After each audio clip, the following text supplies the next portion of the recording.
Ngayon ang gagawin ko ninyo, pag may apoy na, ngayon ang gagawin ninyo, is takpan mo ng takip ng kaldero. Bakit? We are eliminating the element of oxygen. Tama o tama? Sa kusina, na-try nyo ba magprito na yung inyong mga palayok is umapoy sa itaas?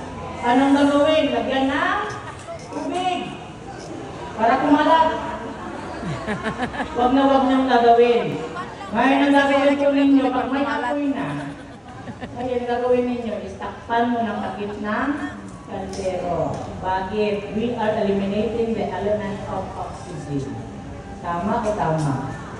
Ngayon, pag wala ka namang takip ng kaldero, kumuha ka ngayon ng towel.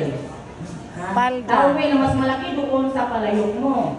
Kasi kung yung towel yung ganitong kalit, yung palayan mo yung ganitong kalaki, dinagdagan mo lang yung apoy.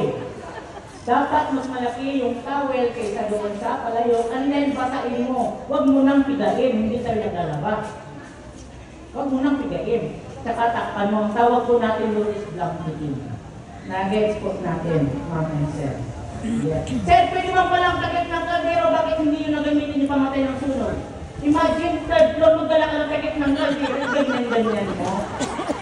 Diba, ma'am and sir, too big po yan siya. Sabi kasi mga bombero, meron kami nahalong AFFF kapag gasoline station. Aqueous film forming foam. Ito, same characteristics with the surf o the powdered detergent na kung saan mabalutin niya ng bubbles yung apoy.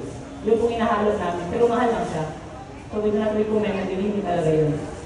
So meron naman kayong mga type dyan, yung gamitin nyo. Diba? Tama naman.